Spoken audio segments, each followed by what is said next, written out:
High, আমি সিদ্ধার্থ। আজ চলে এসেছি পরের টপিক নিয়ে। আজ বলবো আমার ভাইটাল সাইনের লিস্টের ফিফথ ভাইটাল সাইন ব্লিডিং সম্বন্ধে। তোমরা সবাই জানো ভাইটাল সাইন একে অপরের সাথে ওতপ্রোতভাবে জড়িত।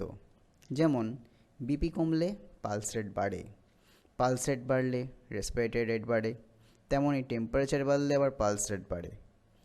ঠিক তেমনই ব্লিডিং ওপরের চারটি ভাইটাল সাইনকেই প্রভাবিত করতে পারে। কেমন করে, সেটা নিয়েই আজ আমার টপিক। ব্লাড শরীরের কোথায় থাকে? আগেই বলেছি, মানুষের সংবহনতন্ত্র হলো বদ্ধ সংবহনতন্ত্র, আর এই বদ্ধ সংবহনতন্ত্রেই ব্লাড থাকে। অর্থাৎ আর্টারি, ভেন, ক্যাপিলারি এবং হার্ট এর মধ্যেই ব্লাড ঘোরাফেরা করে। ব্লাড নিজেই একটা বড় চ্যাপ্টার, এটা নিয়ে পরে বিস্তারিত আলোচনা করব। আজ শুধু ব্লিডিং নিয়েই বলি। তো আমি যেটা বলতে চাইছি যে ব্লিডিং কিভাবে হয়। এই সংবহন তন্ত্র থেকে ব্লাড যদি বাইরে বেরিয়ে যায়, সেটাই হলো ব্লিডিং। এটিকে ক্লাসিফাই করা হয়েছে কোথা থেকে ব্লাড বেরোচ্ছে তার ওপর, আর তার কারণ কি ও স্থান কি। একটু ডিটেলে বলি, তাহলে বুঝতে পারবে। যেমন প্রথমেই অ্যাকর্ডিং টু ভেসেল টাইপ বা রক্তনালী অনুযায়ী। প্রথমেই আর্টারির রং হয় উজ্জ্বল লাল রক্ত, পালসেটাইল স্পাট বা ফিনকি দিয়ে ব্লাড বের হয়। ভেনাসের কালচে লাল রক্ত বা ডার্ক রেড ব্লাড অনবরত গড়িয়ে পড়ে টপ টপ করে বা কন্টিনিউয়াস ফ্লো। আর ক্যাপিলারির রক্ত লালচে রক্ত আস্তে আস্তে উপচে পড়ে, যেটাকে বলে উজিং। দ্বিতীয় আসি according to time of onset বা সময় অনুযায়ী, যেটা সার্জারি পেশেন্টের জন্য খুব ইম্পর্টেন্ট।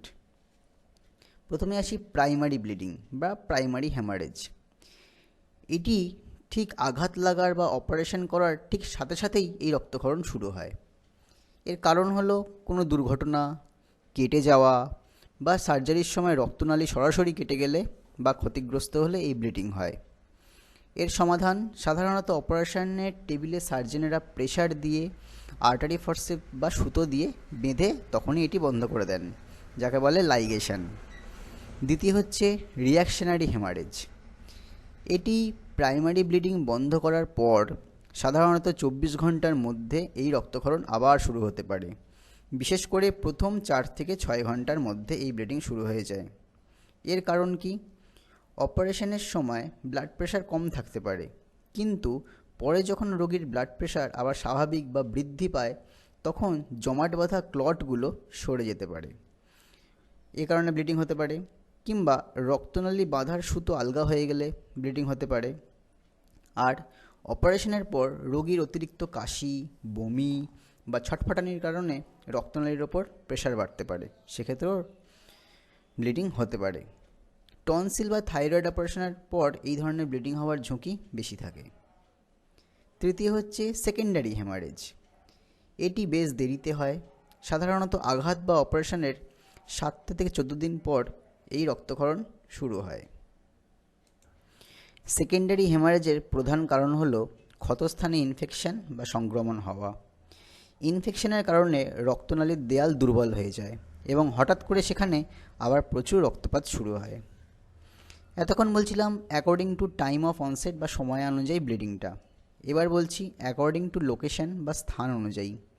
এর দুটোই জায়গা, যেমন ইন্টারনাল ব্লিডিং বা ভেতরে, একটা এক্সটার্নাল ব্লিডিং বা বাইরে। এবার আসি ক্লিনিক্যাল ফিচার্স আর গ্রেডিং নিয়ে। অতিরিক্ত ব্লিডিং হলে পেশেন্ট হাইপোভলিমিক শকে চলে যায়। অ্যাডভান্স ট্রমা লাইফ সাপোর্ট বা এটিএলএস অনুযায়ী এর 4টি গ্রেড আছে। তোমাদের ছকের মাধ্যমে এটা আমি দেখাচ্ছি। ধরো পেশেন্টের ওজন 70 কেজি। সেক্ষেত্রে তার যদি 15%-এর কম রক্তপাত হয়, পালস রেট যদি 100-র কম থাকে, বিপি নর্মাল আর মাইল্ডলি অ্যাংসাস, সেক্ষেত্রে তার গ্রেড ধরা হবে গ্রেড 1 ব্লিডিং। তারপর ব্লাড লস 15% থেকে 30%, পালস রেট 100 বিট পার মিনিটের একটু বেশি ব্লাড প্রেশার তখনও normal. Mental status moderately anxious বা মাঝারি উদ্বিগ্ন, সেটা হলো গ্রেড 2 বা ক্লাস 2। তারপর ব্লাড লসের পরিমাণ 30% থেকে 40%, পালস রেট 120 বিট মিনিটে তার বেশি, ব্লাড প্রেশার কমতে শুরু করছে। মেন্টাল স্ট্যাটাস পেশেন্ট ডিসওরিয়েন্টেড বা ড্রাউজি মানে ঝিমিয়ে যাওয়া, ডিসওরিয়েন্টেড মানে স্থান কাল পাত্র এই তিনটে বুঝতে না পারা। এটি হচ্ছে ক্লাস 3 বা গ্রেড 3। তারপর ব্লাড লসের পরিমাণ 40%-এর বেশি, পালস রেট 140-এর বেশি, রক্তচাপ খুবই কমে গেছে, সিভিয়ার হাইপোটেনশন, আর মেন্টাল স্ট্যাটাস সেক্ষেত্রে পেশেন্ট আনকনসাস হয়ে যাবে।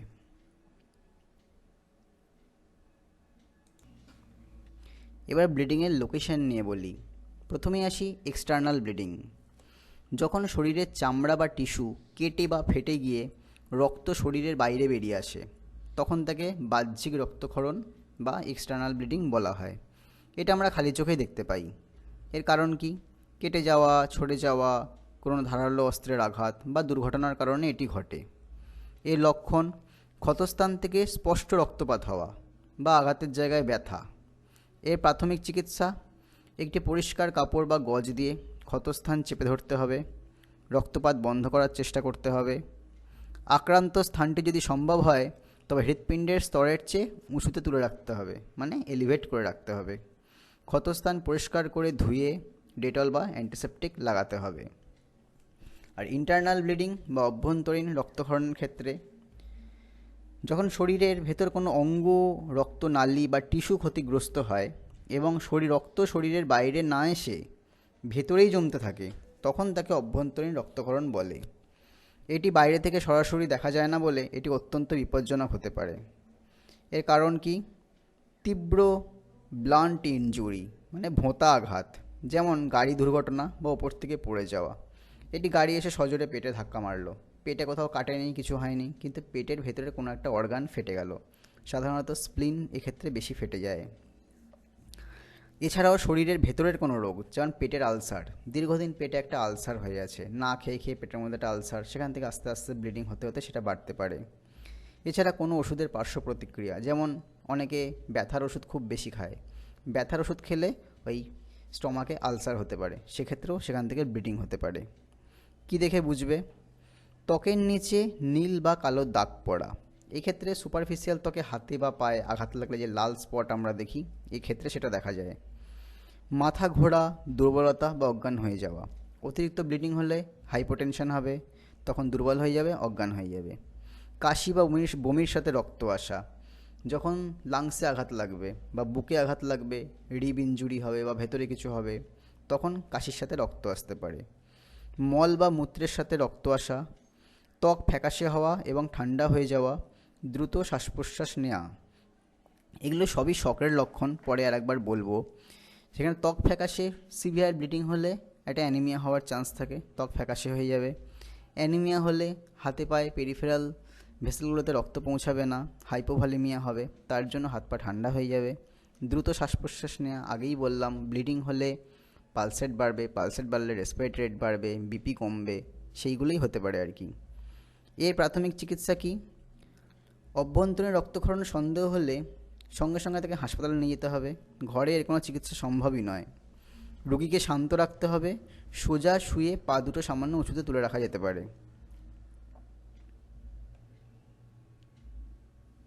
এক্সটার্নাল ব্লিডিং সহজে চোখে পড়ে বলে দ্রুত ব্যবস্থা নেওয়া যায়, কিন্তু ইন্টারনাল ব্লিডিং ভেতরে ভেতরে রোগীর জীবন বিপন্ন করে তুলতে পারে।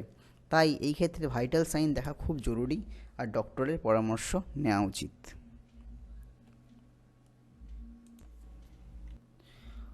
ইন্টারনাল ব্লিডিংয়ের কিছু লুকোনো সংকেত, যেমন বাইরে কোনো আঘাতের চিহ্ন না থাকলেও শরীরের ভেতরে রক্তক্ষরণ হলে কিছু অদ্ভুত লক্ষণ দেখা যায়, যা অবহেলা করা উচিত না। পেটে আঘাত লাগলে পেট শক্ত হয়ে যায়, যাকে বলা হয় হার্ট ফিলিং।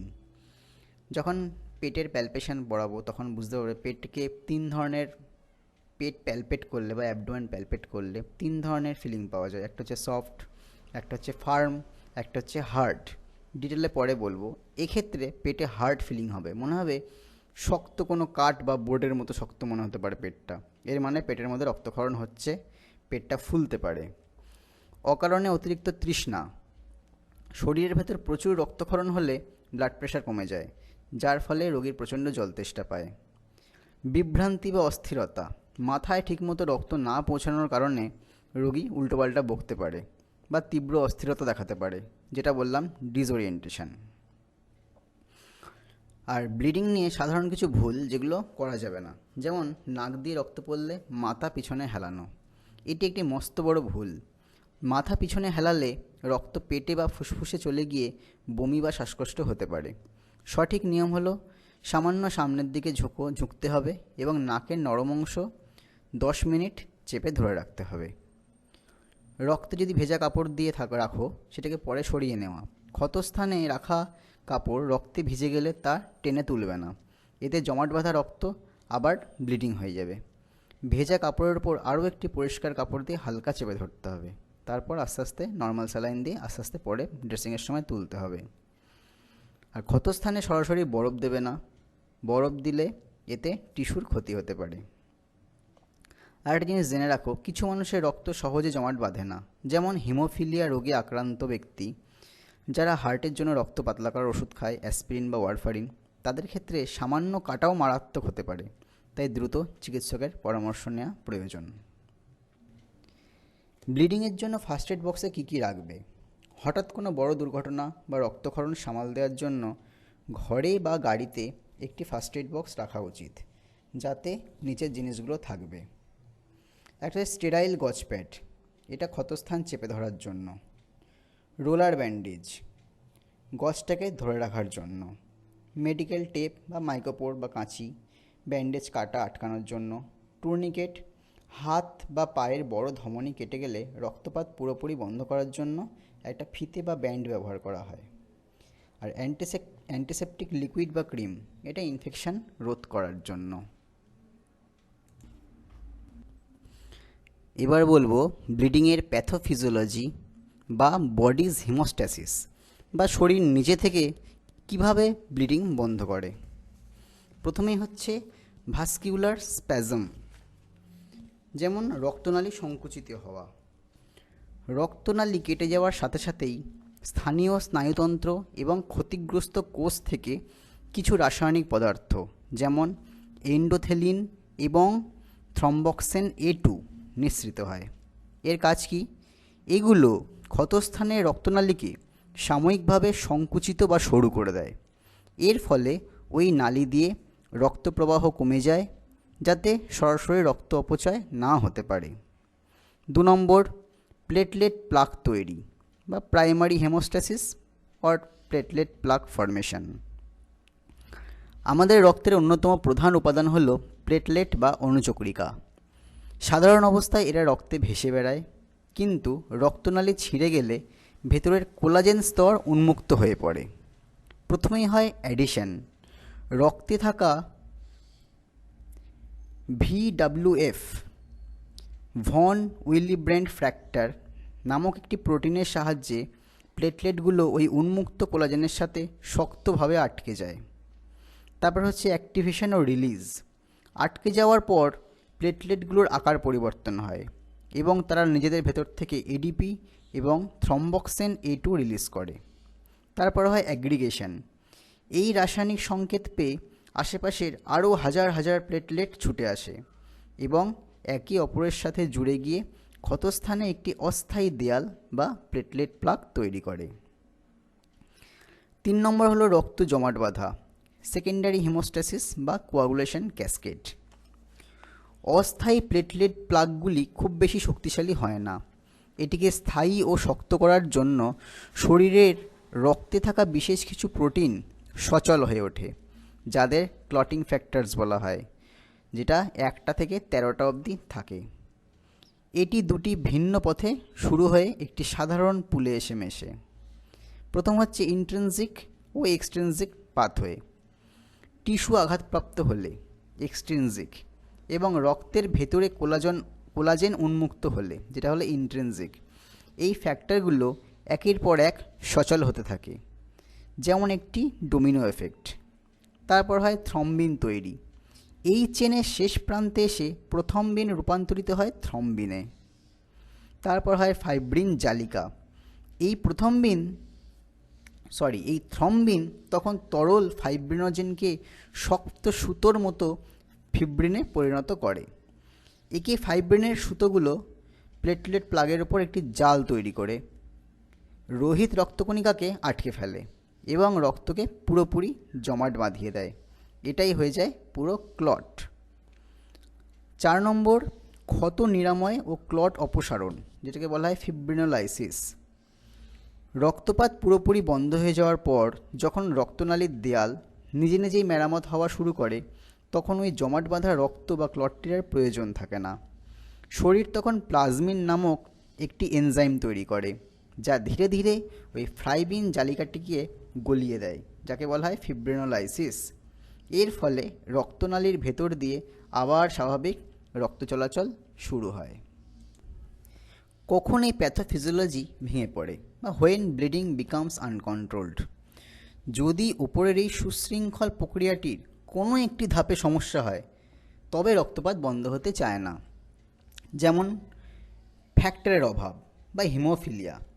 যদি জন্মগতভাবে ক্লটিং ফ্যাক্টর যেমন ফ্যাক্টর 8 বা 9 না থাকে, তবে ফাইব্রিন জাল তৈরি হতে পারে না। দ্বিতীয়, প্লেটলেটের ঘাটতি বা থ্রম্বোসাইটোপেনিয়া। ডেঙ্গু বা লিভারের রোগে প্লেটলেট কমে গেলে প্রাথমিক প্লাকটি তৈরি হতে পারে না। আরেকটা হলো ভিটামিন কে এর অভাব। ক্লটিং ফ্যাক্টরগুলো লিভারে তৈরি হতে ভিটামিন কে প্রয়োজন। এর অভাব হলে রক্ত জমাট বাঁধার গতি কমে যায়, ফলে ব্লিডিং আনকন্ট্রোলড হয়ে যায়। এতক্ষণ বলছিলাম শরীরের নিজস্ব মেকানিজম ব্লিডিং বন্ধ করার ক্ষেত্রে। তাহলে ব্লিডিংয়ের জেনারেল প্রিন্সিপালস অফ ম্যানেজমেন্ট কী? যে কোনো ব্লিডিং পেশেন্ট আসলে তোমার প্রথম কাজ হবে ট্রমা প্রোটোকল বা ABCDE ফলো করা। এ ফর এয়ারওয়ে ক্লিয়ার রাখা, মুখে সিক্রেশন থাকলে সাকশন করো, বা পেশেন্ট কনসিয়াস থাকলে সিক্রেশন ফেলার ব্যবস্থা করো। বি ফর ব্রিদিং ঠিকঠাক আছে কিনা দেখো, প্রয়োজনে অক্সিজেন দাও। C for circulation. এর মূল কাজ হলো লোকাল হেমোস্ট্যাসিস, সরাসরি চাপ দিয়ে প্রেশার ব্যান্ডেজ বা প্রয়োজনে টুর্নিকেট দিয়ে রক্তপাত বন্ধ করা। আইভি অ্যাক্সেস, দুটি বড় বোর্ডের ক্যানুলা পরানো, 14 গেজ বা 16 গেজ দিয়ে জেলকো, যদিও এখন 18 গেজ দিয়ে বেশি ব্যবহার করা হয়। তারপর ফ্লুইড রিসাসিটেশন, ক্রিস্টালয়েড দিয়ে ফ্লুইড দেওয়া, যেমন নর্মাল স্যালাইন বা রিঙ্গার ল্যাকটেট। প্রয়োজনে ব্লাড ট্রান্সফিউশন, গ্রেড 3 বা 4 ব্লিডিং হলে বা হেমোগ্লোবিন খুব কমে গেলে ব্লাড ট্রান্সফিউশন শুরু করা। Investigation, complete blood count, P time বা প্রথম বিন time, INR, APTT, blood grouping, RH factor, BTCT এগুলো চেক করতে হবে। অতিরিক্ত ব্লিডিং হলে পেশেন্ট মারাত্মক 3টি কন্ডিশনে চলে যায়, যা দ্রুত রিভার্স না করলে পেশেন্টকে বাঁচানো যায় না। যেমন হাইপোথার্মিয়া বা শরীরের টেম্পারেচার কমে যাওয়া, এতে ক্লটিং এনজাইমগুলি কাজ করা বন্ধ করে দেয়। হাইপোথার্মিয়া নিয়ে টেম্পারেচারের টপিকে বলেছি ডিটেলসে। তারপর হলো অ্যাসিডোসিস। অতিরিক্ত ব্লিডিংয়ের ফলে টিস্যুগুলি অক্সিজেন পায় না, ফলে ল্যাকটিক অ্যাসিড জমে রক্তকে অ্যাসিডিক করে দেয়। তারপর হলো কোয়াগুলোপ্যাথি। এতে সেই মানুষটির রক্ত জমাট বাঁধার ক্ষমতাই নষ্ট হয়ে যায়, যেটা খানিকক্ষণ আগে বললাম। এইবার আসি ডি ফর ডিসএবিলিবিলিটি বা নিউরোলজিক্যাল ইভ্যালুয়েশন। এর প্রধান লক্ষ্য হলো রোগীর মস্তিষ্কের বা নার্ভাস সিস্টেমের কতটা ক্ষতি হয়েছে তার মাত্রা নির্ধারণ করা। চোট যেমনি পেটে লাগতে পারে তেমনি মাথাতেও লাগতে পারে। মাথার ভেতরের ব্লিডিংটাও ইন্টারনাল ব্লিডিং হয়, বাইরে থেকে যেটা এক্সটার্নাল সেটা মাথা ফেটে রক্ত বেরোবে। ইন্টারনাল ব্লিডিংটা চোখে দেখা যায় না, যেটা আমি আগেও বলেছি। সেক্ষেত্রে অ্যাসেসমেন্ট করে দেখতে হবে। অ্যাসেসমেন্টের মধ্যে পড়বে প্রথমেই GCS, গ্লাসগো কোমা স্কেল। এটি নিয়ে ডিটেলসে আলোচনা করব ঠিক এর পরের টপিকে, কনসাসনেস নিয়ে যখন বলবো। শুধু জেনে রাখো, এটি রোগীর আই ওপেনিং, ভার্বাল কমেন্ট এবং মোটর রেসপন্স দেখে একটা স্কোরিং করতে হয়। 2 নম্বর, পিউপিল। দুই চোখের পিউপিল সমান কিনা আলো দিলে সমানভাবে সংকুচিত হচ্ছে কিনা বা লাইট রিফ্লেক্স আছে কিনা তা দেখা। পিউপিল ফিক্সড এবং ডাইলেটেড হওয়া মানে ব্রেন হার্নিয়েশন বা ব্রেনের হেমারেজের লক্ষণ। 3 নম্বর AVPU স্কিলস, ঝটপট অ্যাসেসমেন্টের জন্য।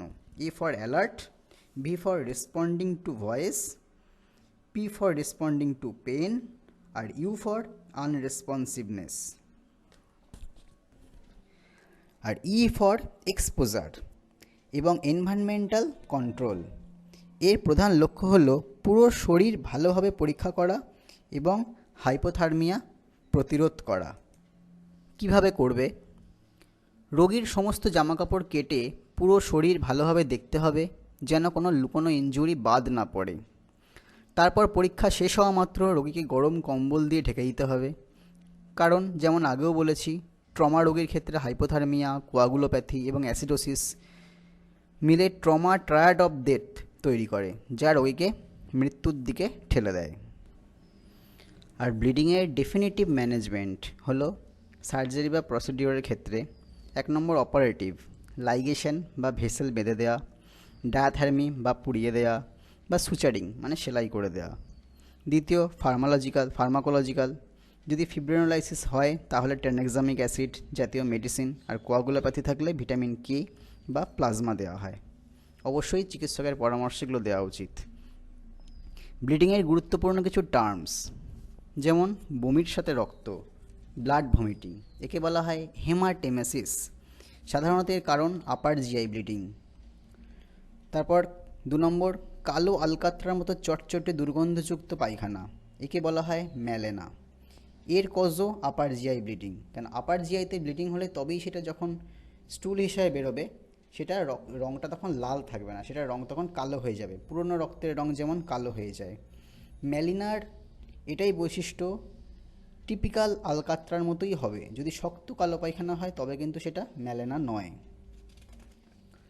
3 নম্বর পায়খানার সাথে ফ্রেশ ব্লাড ইন স্টুল, একে বলা হয় হেমাটোচেজিয়া। এর কজ লোয়ার জিআই ব্লিডিং, মানে কোলনের জায়গা থেকে ব্লিডিং হলে লাল আসে পায়খানার সাথে রক্তটা। কাশির সাথে রক্ত আসা, হিমপটিসিস। রেসপিরেটরি ট্র্যাক্টে যদি কোনো ব্লিডিং হয় তাহলে এরম হবে।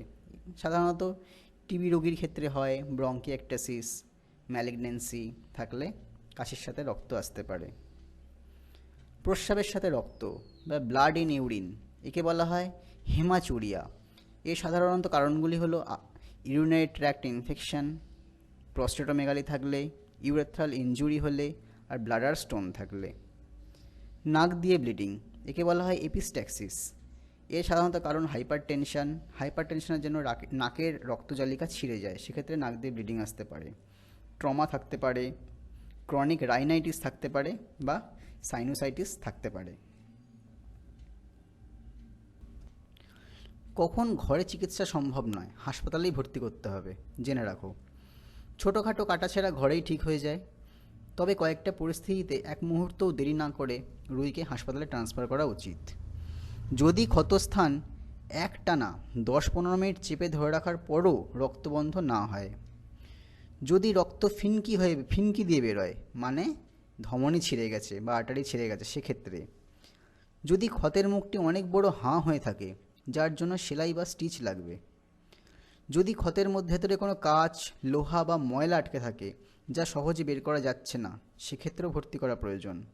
আর যদি কোনো নোংরা বা জং ধরা লোহা দিয়ে কাটে, এক্ষেত্রে টিটেনাস বা ধনুষ্টঙ্কারের ইঞ্জেকশন নিতে হবে আর হাসপাতালেও ভর্তি করতে হবে। এবার বলবো শক নিয়ে। শক কী এবং কেন এটি মারাত্মক? আগেই তোমাদের বলেছিলাম শক নিয়ে খানিকটা।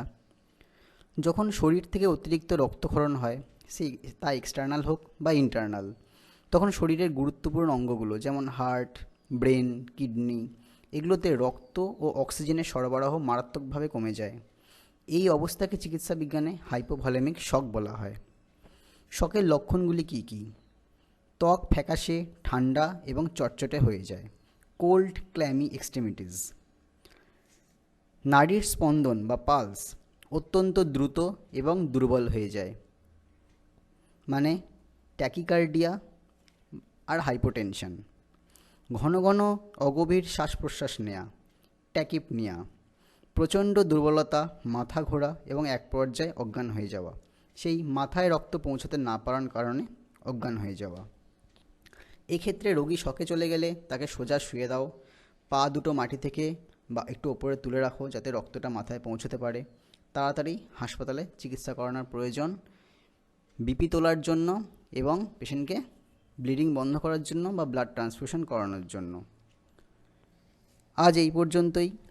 ব্লিডিং নিয়ে আরও হয়তো অনেক কিছু বলা বাকি থেকে যেতে পারে, কারণ মেডিকেল লাইনে জানার কোনো শেষ নেই। তোমাদের যদি মনে হয় কিছু ইম্পর্টেন্ট বাকি থাকলো কমেন্টে অবশ্যই জানিও, পরে অবশ্যই ওটা নিয়ে আলোচনা করব। সবাই খুব ভালো থেকো, সুস্থ থেকো। আর আমার এই ভিডিওগুলো যদি তোমাদের কোনো কাজে এসে থাকে চ্যানেলটা সাবস্ক্রাইব করে নিও।